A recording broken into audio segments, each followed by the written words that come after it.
Hi everyone, welcome to another Fairy Tale Fierce Fight video. Now in today's video, I'm going to talk about the topic of gear refinement and kind of just everything you need to know about it. So I'll be starting off with first of all, how do you unlock here? What requirements do you need in order to level it up? Is it worth it or not? Because there is a cost in order to actually unlock refinement. And also what characters should you actually try to get this on for? So let's start off with the basic, which is first of all, how do you unlock it? Now you unlock it by having a gear which is at level 55.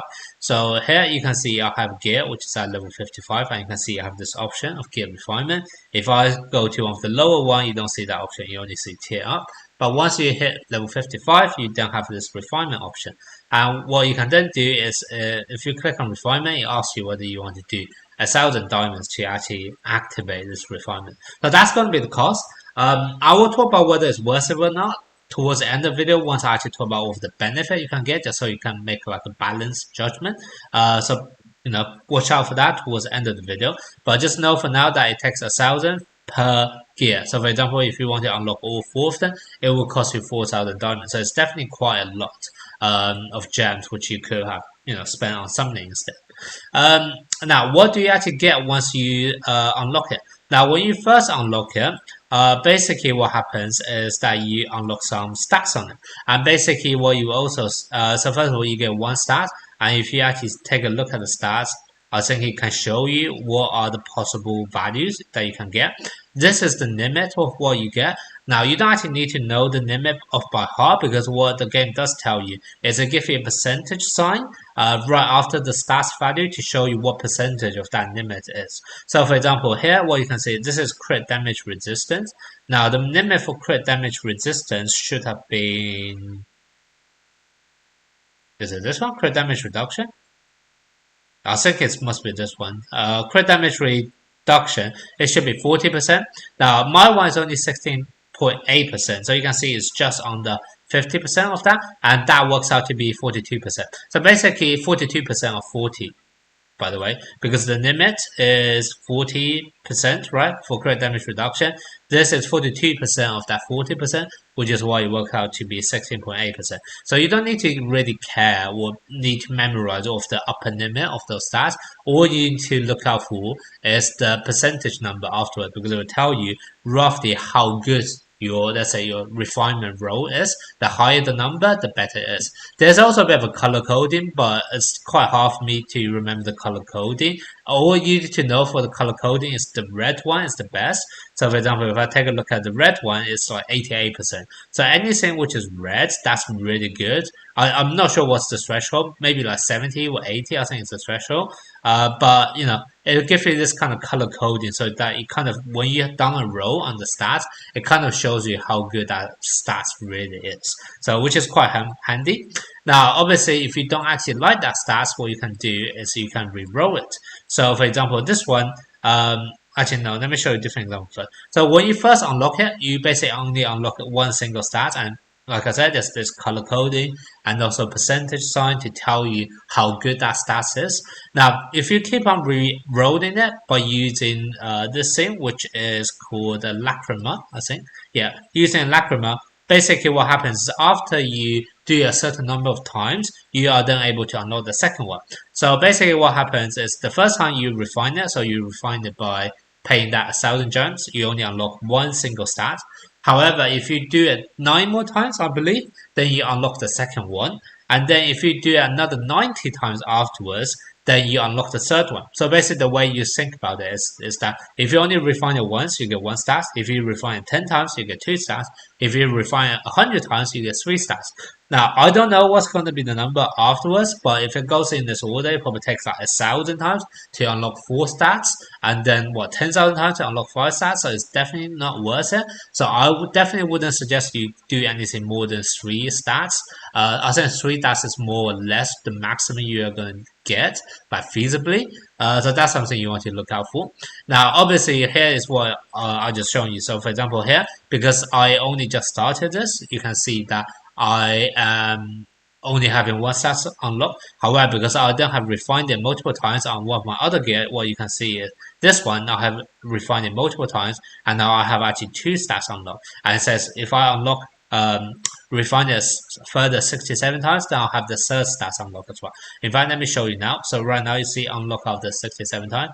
If I do a simple refinement, you can see here it will unlock after another 66 times. So these are the kind of things that you want to really look out for. Now, so this is kind of the ones that you need to look out for when you're trying to refine and get how many uh, additional stats you really want to unlock on the gear. And like I said, you definitely don't want to exceed more than 3 because it'll just take you forever. And rather than trying to spend all of those lacrima on a single gear piece and to get 4 or more stats, you might as well spread it across multiple gears. So that's gonna be my source on this. Now, in terms of stats that you want to look for, obviously this is gonna be dependent on the actual cost. Character build. So obviously, for example, for this one, for example, is Racer, and therefore I may want to go for something which is like dodge rate, because Racer is known for dodge. And you can actually take a look at all of the possible stats just to make sure you know whether dodge is even one of them. So here I can see, okay, dodge is one of them. So therefore, I can potentially try to keep on re-rolling for dodge. But there's also one other thing that I really want to make you guys aware of, is that if you do happen to roll any red ones, it's very crucial that you keep them, because in my opinion, once you get one of the red one, eventually what you're then able to do is you can use this as a massive way to power up your unit. And that's because there's actually this option of refinement transfer that you're only able to do if you have another character with also all 4 of their gear pieces unlocked and refined. If you only have one of them unlocked, then it's not going to work. You can only swap all 4 with the other character.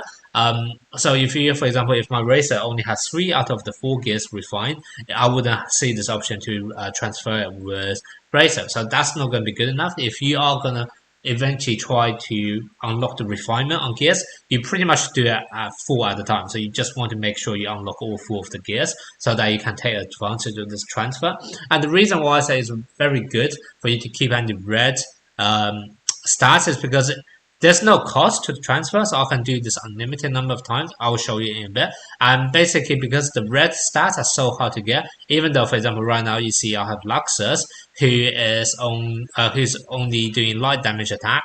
So you might be wondering, why do I have like a darkness refinement here? Because eventually I know I can swap this onto another character, for example Jalal, who can actually take advantage of this dark attack. So rather than me wasting this really good and really rare red stats percentage, it's much better for me to just wait for a bit and then eventually swap this onto another character who can really take advantage of it. So that's going to be my thought on this. And also it give you a character massive power boost, even though it may not actually be relevant to you. I'm going to demonstrate this by showing you the power level, right? This is A52, right? 852,000. If I swap this onto another character, for example, Razor, who's the only one I can swap onto, but what you can see here, my Razor still have like stats refined, right? But the stats refinement is not as good. None of them is red, so you can see the power level is definitely going to be a lot less. So if I take a look, this is right now it's at 852k. If I do a simple refinement swap with Razor, you can see there's no cost. I can simply do a swap, and then you can see my power level all of a sudden lower by 10k. And that's going to be really important, because that 10k extra in power level can potentially make you go a lot higher in terms of the leaderboard and can potentially give you some extra rewards like the diamonds, etc. So for example, you can see here, it didn't increase as much, but for example, my racer previously only has 648 because this leaderboard doesn't update automatically, but you can see my power level now is 656. Obviously, it didn't actually make any impact because I'm still not getting to the fourth place, but I'm just showing this as a way that you can potentially actually make some jumps because you have actually refined the gears and transfer some non-relevant but still red level gear stats onto it. So once again, darkness got nothing to do with Razor. Razor's fire type attacks, but this darkness attack still added massive power boost to his CC, and that's what to his CP. So that's kind of why it's still very important for you to keep kind of like just one set of 4 really good stats, mainly preferably red stats, so that you can swap it onto whichever character that you want, who's currently ranking the leaderboard events, etc. But that's going to be my suggestion. And like I said, it doesn't even cost you anything to do it. So now I can just simply swap it back to my Luxus, and you can see I have my 852k back on my Luxus again. So you can keep on doing this back and forth with no limit, and that's why it's really good for you to keep at least one set with really good stats to boost up your CC whenever you need that. Now, obviously, the main thing you want to go for is obviously trying to go for all red stats, but I know it's not always going to be possible. And this is where the second item comes in handy, which is this Ether Nano Crystal. Because what you can do is that you can actually lock certain things in order to make sure that you are not able to get rid of them if you do another reroll. So for example here, you can see it's 88% darkness attack and 16% light attack. I currently place a lock on this darkness attack, so if I do a refinement now, what you see is, in fact, let me just do it. I have now get rid of the one that I didn't lock, so my light attack one. However, I meant to keep my dark attack one, which is the red stats with the higher CC. So that's kind of why it's important for you to have this Ether Nano Crystal to lock in whichever stats that you do want to keep, and you don't really get rid of any of your really lucky rolls. And let me show you my CP. It only decreased slightly because the stats that I just got rid of wasn't the best stats ever. But you can see every single stats do have a impact on your CP. So if you meant to get a really lucky roll on this, definitely do keep it. And like I said, if you have a red one, definitely make sure you lock it so that you never lose that stats when you do the reroll, etc. Okay, so this is going to be kind of the main thing you want to look for. So just to summarize, you kind of want to go for the stats, which obviously synergize with your character. But if you do happen to have any red one, definitely keep it, either for CP purposes or just so that eventually you can transfer the refinement to a different character who can actually take advantage of it. So those are the main things that you want to look out for when you're doing the gear refinement. Now back to the ultimate question, which is it worth it or not? Now personally, I think it's worth it for all of the SSR limited character, and the main reason is because of this kind of events. Now Race has been a special case because he's actually in permanent banner, so maybe I wouldn't recommend Racer straight away, but any of those limited characters which are not in the permanent pool, for example Angel, Luxus, Jalal, etc., all of them I think is actually worth it for you to unlock them if you realize that it can actually make a difference to your ranking. Because like I said, if you actually transfer them onto your character, you're going to see a boost into your CP. So I have shown you earlier, for example, on my Luxus, it was a matter of 10k difference when I swap out my strongest gear compared to a much weaker gear refinement. And now if you imagine if I didn't have gear refinement at all in the first place, that's probably more like a 20k difference, which is actually quite a lot. And what you can actually do is if you just keep that in your head, let's say potentially a 20k difference in your BP level, take a look at the character that you are currently considering. Especially if there's a ranking event, just take a look. If you have another 20k, how much diamond would that be giving you? Would it be able to make you all of a sudden jump over a tier? For example, right now, if I'm, let's say for simplicity, if I'm currently rank 52, if I'm this guy, I know another 20k power will be able to push me into the top 50. So all of a sudden, my diamond is going to go from 1,000 to 1,200. Yes, it's not going to be able to cover your cost completely of that 4,000 gems. However, this is actually at least able for you to recruit some back. And knowing that this game, all of the banners do rerun, and whenever they do rerun, you are going to get a leaderboard event back on as well. So even if you can only get an extra 200 or 300 or 400 every single time, this is actually going to be really beneficial to you over a long time, because if the banner rerun 10 times, you pretty much make back all of the gems that you have spent on this refinement. And not to mention, you first of all, that basically incur no cost to you, but you have a much stronger character in the process. So it's definitely worth it to me if you are doing this for SSR character that you're actually really trying to push. Now, I think it's only really gonna make a massive difference if your character is at least 5-star or higher. So I wouldn't really recommend to do it on, even if it's a limited SSR, if that character is only 4-star, I probably wouldn't recommend it. And the reason is, you probably saw earlier when I swapped the gears between my Racer and my Luxus, it was a 10k difference to Luxus, but only a 6k difference to Racer. And the reason for that is because my Racer is only 5-star, whereas my Luxus is 6-star, with Ether Nano passive unlocked, second origin unlocked, etc. And that basically means my Luxus have much higher stats, and because all the stats are percentage based, so you can see here that 1.95% of magic attack, 8.8% of darkness attack, because they're all percentage based.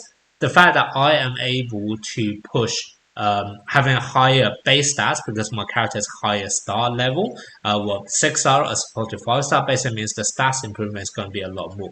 So if I do a gear refinement on only a 4-star character, maybe all of those my really good red level stats only add up to another 2k or 3k, and that may not be enough for you to really make much impact in real battle or even make too much progress in the leaderboard ranking. So that's kind of why I don't really recommend it till you kind of already dedicate yourself to building that character, trying to get as many copies as possible, and that character is at least 5-star or possibly 6-star and have second origin unlocked. I think that's the point where I think it's actually worth starting to unlock those gear refinement, etc.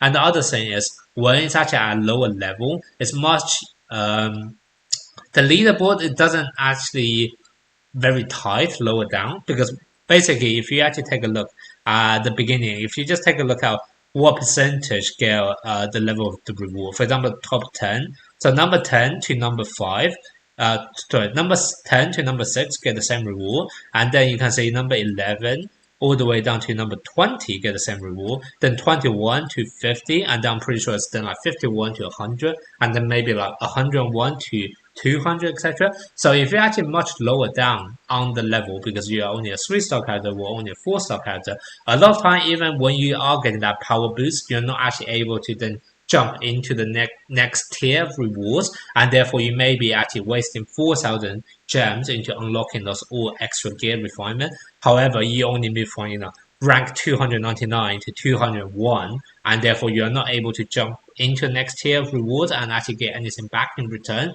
Then in those cases, it's not really worth it. But that's another reason why I don't really recommend it. If your character is actually on the lower level of the end, it's much better for you to just focus on only one character at a time or one or two characters at a time, and make sure you have all of the gears unlocked and try to refine it as much as possible, because they do remember, even though it's only 4,000 gems to unlock the gears, you do need to refine it to get those good stats percentage, and they do cost lacrima, which to be honest is actually pretty difficult to get.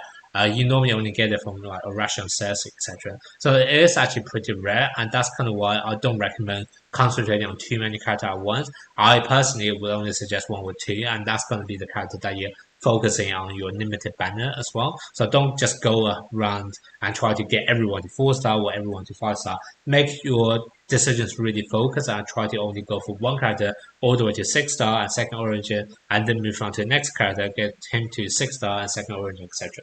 But yeah, so that's gonna be my source on gear refinement. Let me know what you guys think of this. Have you started refining your gears, and what are some of the tips that you may have in this topic?